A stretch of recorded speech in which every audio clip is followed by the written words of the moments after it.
Hello, this is Neil from iPaintGirls.com, and I'm doing an actual tutorial again. It's not like me showing off and playing a video game or something. Woo! Go tutorial. Right, so in this tutorial I'm going to show how to work out complex poses. This is a sped up version of the tutorial. If you'd like to see the real-time version, which I believe is 5 parts long, you'll have to all vote, so click on that thumbs up. Click on the thumbs up if you'd like to see the real-time version. So the first thing I do here is I'm quickly just like doing sketches on the side pose. Side pose is easy to imagine. So first, if you're having difficulty with a complex pose that you're trying to imagine in your head, then just draw it at a boring side view first. After you draw it in a boring side view, you have something to look at, something to compare to, and then convert it to another angle that you think might be helpful. Here's another example of a boring side view. What we want to do then is take this boring side view after you have it, and first let's see if we can spoof it up because it's really boring side view. So let's see if we can make the side view more interesting just by adding more dynamicness to it. That is, more gesture lines, more flowing lines, more dynamic, exaggerated lines. And so I'm going to follow those gesture lines I just kind of threw over that boring sketch and see if we can make the side view more dynamic. And then I'm going to show something that I call forced perspective. Now I'm doing these really quickly, so these aren't taking much time at all. They're just really like just kind of gesture working, You're just trying to capture the movement. And so then I'm going to show what I call forced perspective, or what's known as forced perspective. But I call it, and actually this isn't just regular forced perspective. What I'm about to show you is, I mess up here and I decide, oh, that's not going to work, is forced fake perspective, because it's not real. That is, the camera, if you imagine the eye level, is focusing kind of on the center of her.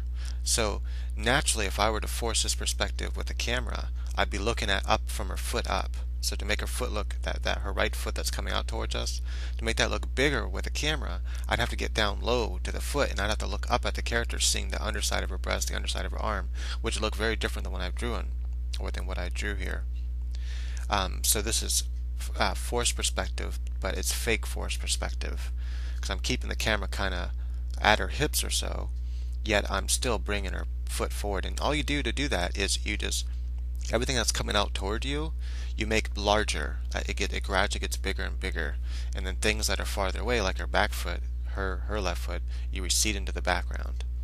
Also, whenever you do those quick pose gestures, those, and you come up with a decent looking pose, save it like I just did. And I save it in a folder I call poses. That way, if I'm having trouble thinking of a pose I want, I can go look through my own poses and go, hey, that'll work. Then all I have to do is draw my character right onto the pose, and it saves a lot of time. And you can use a lot of the same poses over and over again and just add little variations to them. So now what I'm trying to do is I'm trying to make that pose on top look more dynamic. And I was imagining her hand is going to come behind her like that, so I'm going to have to turn her shoulders some. So I'm just slight variation on the pose above her. And once you have a pose to look at, like even if it's a boring side view, to just vary it a little bit by turning it a little bit, it's a much easier to imagine that by looking at the side view pose you just did.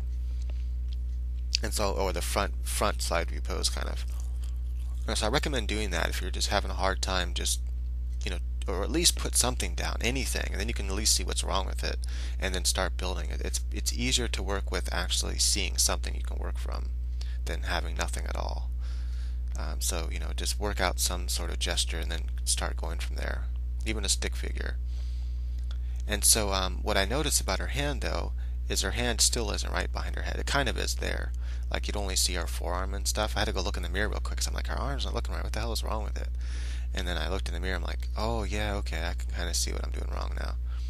That pose down there is kind of cool, so I decided, I'm probably going to keep it. So I decided to keep it just in case, but I don't like the way her arm is. It just didn't work with the pose. So I'll use it for something else. So I'm saving that. I'm going to use it for something else sometime. Alright, so now we have this new ninja pose. And notice what I did is I didn't like the way the arms were. The arms weren't working.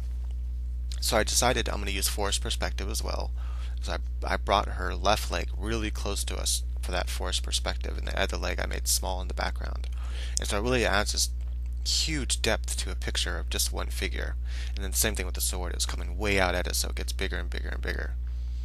And another thing I did is I changed the arm position because I didn't like the way her arm was before. It just didn't work, so I had to find something that worked. And you might have this idea in your head and you think, oh, that seems like it'd be really cool. Then when you finally get down on paper, you're like, nah, that pose is kind of lame.